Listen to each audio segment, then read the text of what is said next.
política, mas eu também quero frisar um ponto aqui muito importante, que para mim é muito importante, que é a questão da religião. Aí eu tô falando Fábio Lopes, é a minha opinião de um cristão, membro ativo de uma igreja evangélica protestante. Então não tô falando por pitaco, tô falando do conhecimento de causa que eu me decepcionei muito com muitas atitudes que a igreja teve na pandemia. Porque eu vi a igreja, assim... Eu vi situações que você tá falando aí. Porque assim, teve situações que o governo mandou fechar. O governo mandou fechar o culto. O governo mandou fechar todo o trabalho de acolhimento, de socorro, de partilha do pão, de cuidado.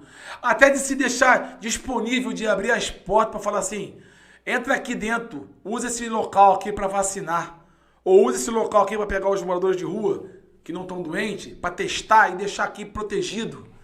Então assim, eu não vou discutir sobre isso, porque eu tenho muitos amigos, eu entendo todos os seus pontos de vista, mas para mim, Fábio, a igreja pecou muito, não digo em fechar as portas dos cultos, em fechar as portas para quem precisou, não estou generalizando, tá? Tem muita igreja que trabalhou e trabalhou sério, mas muita gente cruzou os braços e falou assim, estou me protegendo.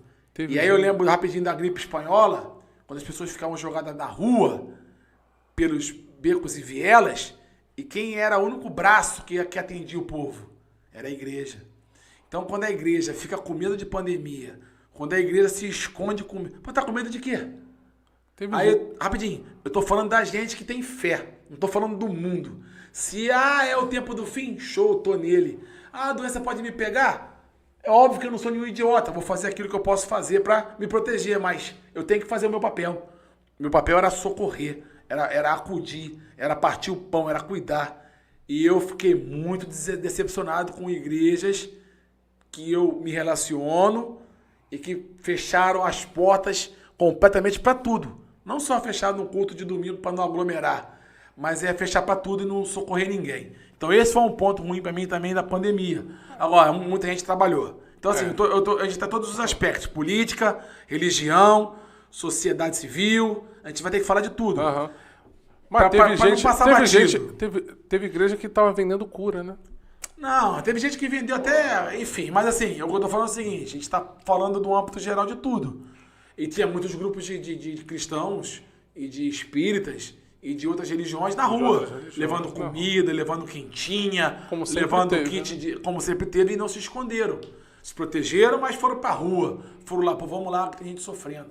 Vamos lá que tem gente sofrendo ainda mais, né? Na hora que mais precisou. Porque foi a hora que mais precisou. E eu vi inúmeras respostas, inúmeras desculpas.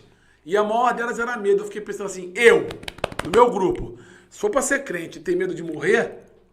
Não estou dizendo que ninguém tem que sair que nem maluco aí, beijando e abraçando todo mundo para pegar a doença. Mas se for para mim ficar em casa, paralisado, estagnado, com medo, eu realmente preciso refletir o Deus que eu creio e a fé que eu tenho. Mas teve cidade que você não podia nem sair, né? Não, podia. Tinha muita coisa que podia ser feita. Que o pessoal... Teve cidade, por exemplo, se eu não me engano, acho que Araraquara, você não podia sair. É uma outra, mas foi aqui na capital do Rio de Janeiro. Ninguém proibiu você de ir na rua. Existia restrição pra um monte de coisa. Mas se você pegasse tua bolsa e fosse na rua, ninguém ia te prender. Você não podia ir comer no restaurante, aglomerar aquilo, babá. E também não foi o tempo todo. Foram alguns momentos, talvez, de maior pico. Tiveram muitos momentos que poderiam ser feitas muitas coisas e o pessoal botou debaixo do braço. Tem igreja que até hoje nem voltou. Achou gostoso o online e tá no online até hoje. Então é para esses que eu tô falando. E vocês sabem quem são. Mas aí é um outro assunto.